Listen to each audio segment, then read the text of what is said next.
Greetings, Debbie Morton here, and welcome to this week's Walk and Talk, where every week I share with you some of my nomad adventures. On this channel, you can click and see the events that led up to my decision to be a full-time nomad, which I started about 5 months ago. Today, I am still in the great state of Texas. I've been here for pretty much the whole month of October, and I'll only be here for a couple more days, and then I'm going to head north into Kansas, and then I am heading to the East Coast. I am right now on the private property of a friend of mine, and I've been here for a couple of weeks. But before coming to this property, I spent about 4 days in Houston, and I have a question for you. When you think of Houston, do you think of Houston as a tourist destination? Like we think of Vegas as a tourist destination, or Orlando as a tourist destination, Paris. When you think of Houston, does tourist destination come to mind? For me, it did not. I've been to Houston a few times in the past, mainly because I went to conventions. Houston has a huge convention center, and I've gone to various company conventions at that convention center. But I just flew in, did the convention, and I went home. And this time, being in Houston, I actually realized there's so much more to Houston than what I ever imagined. So in this video, I'm going to share what I did. I was only there for 4 days, and I was staying with a friend, so I did a lot of the stuff that locals would do. I'll also share with you some things that tourists can do when they come to Houston. And in the end, I'm going to give you my overall opinion of what I think about Houston. Since it's a big city, is it worth going to? And I'll show that at the end of this video. So first of all, I didn't go to Houston because it was a tourist destination. I went to Houston because I have a friend who lives there. And my friend lives in a neighborhood called the Heights, and the Heights is in fairly close proximity to downtown Houston. It's an upscale neighborhood because it's just so close to downtown Houston. And the cool thing about the Heights is it sits on a bike trail. There's a bike trail, walking trail, jogging trail, whatever you want to do on it. There is a huge trail system all around Houston, and this neighborhood happened to sit right on that bike trail. So what was really cool is from the house I was staying, I could walk to the bike trail or walking trail, and I could go a half a mile in one direction, and there were coffee shops and restaurants in that direction. There was also a fair. I think it was on Sunday. There was a fair that was going on, and so I'll put a picture of that here as well. It was pretty cool, just a little street vendor fair. But then if you walk a half a mile the other direction, again, there's a whole nother set of really nice restaurants and coffee shops. There was one coffee shop in particular that I want to share. It's called La La Land. And I was so impressed with this coffee shop. It's very bright and cheery and super clean, immaculate. Like every cup on the shelf is all in a perfect little row. But here's the other really cool thing about La La Land. You know the insulators that go around your cup? They print a positive saying on those insulator things. And so I'm going to put a picture of the insulator that was on my coffee cup. And how cool is this? That we start our day with a positive thought and a positive saying. How many people just roll over, grab the phone, look at the news or the clicker on the television, and they start off with the news? When you wake up, you're in a neutral state of mind, and boom, you've just put yourself in a negative place that you now spend all day trying to crawl out of. What if, on the other hand, you started your day with a positive thought or a positive saying, and now from that neutral state, you go into a positive state, and then it starts the day off right. So I love La La Land for what they're doing with that. So here's another thing that I did while I was in Houston. I took a day trip down to Galveston. And if you watch one of my previous videos, I talk about how I stayed in a place called Port Aransas, which is right outside. It's on a little island off of Corpus Christi, or outside of Corpus Christi. Galveston is maybe a couple of hours from that. It's a little farther east on the Gulf. And here's the differences between those two beach communities. I personally liked Port Aransas. The beaches are more pristine, they're nicer. It's more of a quiet, beachy community, but there's not a lot to do. Galveston, on the other hand, the beaches aren't as pretty. There are beaches, and I do think you can swim there, but it's just not as pretty. They have a boardwalk with rides, a roller coaster, and lots of restaurants. So there's a lot more to do. If you're there with a family, there's a lot more to do in Galveston. And they have a quaint little town. I'll put a picture of the little street, the town. It's only a few blocks long.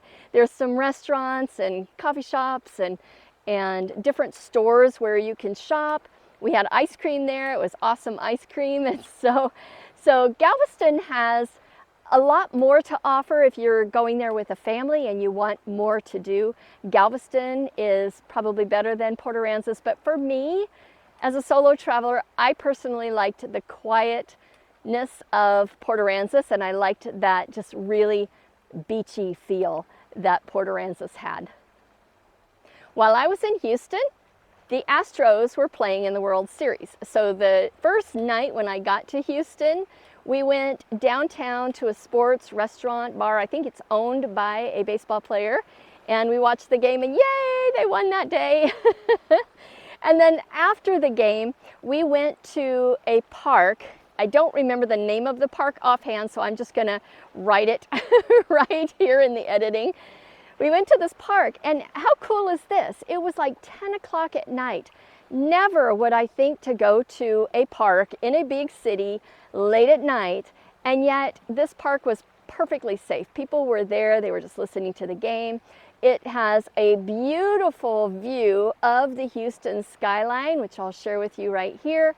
And people were just kind of hanging out looking at the Houston skyline. And because the Astros were playing, they had the Astros, like a lot of the buildings were lit up in orange and blue, representing the Astros color. And so it was really cool to be able to go to this park and see the beautiful Houston skyline.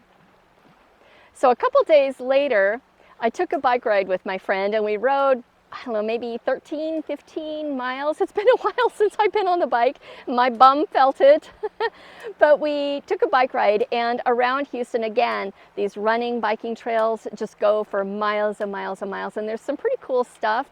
So here is a sign that says Explore, and I thought, how apropos to find a sign like that I could get my picture taken with on these nomad journeys of mine. So I thought that was pretty cool. And just like every major city, Houston has that little over bridge that goes over the highway. And in this case, this is where everybody puts the little locks. And so here's a question for you. Put in the comments any places that you know of where people do this lock tradition. I've seen it now in San Antonio. I've seen it in various places in my travels, even many years ago in Austria. I've seen a place like that. So many places have these areas where people can hang the locks, and I'd be curious to know where else you've seen these locks. So while we were on the bike ride, we stopped at that same park where you could see, you know, the colors of night. We stopped at that same park, but now I'm seeing it in the day. And during the day, it was really cool. There was a proposal. And so there was a couple that were proposing, and it was so cute to watch, and she said yes. So it was a perfect sunset proposal. There are individuals who are playing games in the park. There are families who are picnicking in the park. Here's what I love about Houston. I just love the sense of community. I love how multiple cultures all come together. They're all friendly with one another. The city is very safe for being such a big city. And the one final park that I went to visit before I left the city is a park called Memorial Park. So if you're into hiking, biking, jogging, all of that kind of stuff, I don't know if you can bike. I don't think you can bike in this park, but hiking and jogging. This park has a 3-mile loop that goes around it. And there are boardwalks that go through the park. And it's just an absolutely beautiful, tranquil park that you can walk around and just enjoy the scenery, just sit and relax, have that Zen moment. There's also like a little climb up a little hill, and once you go up this little climb to the top of the hill, you again have a beautiful vista looking out over the Houston skyline. And I learned something about Houston. Houston has a program where they try to minimize the homeless population as much as possible. So they offer incentives and training and housing for those individuals who are living on the streets but want to get off the streets. Houston has a program to help them do that. And because of that, Houston has one of the lowest homeless populations of any big city in the country. And actually, they are like taking that program. It's kind of been a pilot program, and it's going to be shared for any other big cities who would like to adopt that as well. And because of that, Houston really just has a very clean, safe feel. Now, I'm sure there are probably some neighborhoods that you might not want to walk around in at night, but from what I saw of Houston, we walked around by the convention center late at night, we walked on this bike trail late at night, and in every place that we walked, everybody was super friendly. There's lots of people out walking and just mixing and mingling. It was amazing. So there you have it. I am looking forward to coming back to Houston for a big city. I absolutely loved it. There is so much to do that I just had no idea. So the next time I'm in Houston, I would like to check out maybe some of the museums. I think there's some art galleries there. The NASA tour, I would love to go on that NASA tour as well. And honestly, I'm just going to Google and see some other things to do there. But if you don't ever, or you haven't ever thought of Houston as a tour destination, I recommend it. It's a pretty amazing place. And I appreciate you following along today on my Walk and Talk. If you like my content, if you like to be notified on future Walk and Talks, please hit the subscribe button. And if you have any questions or comments, please drop them down below in the comments. I do check the comments and I try to respond to all of them. I can do that now. They're manageable. As this channel grows, I'm sure that might not be as manageable, but I truly do appreciate you joining me in these nomad journeys, and I wish you an absolutely wonderful day and an incredible week.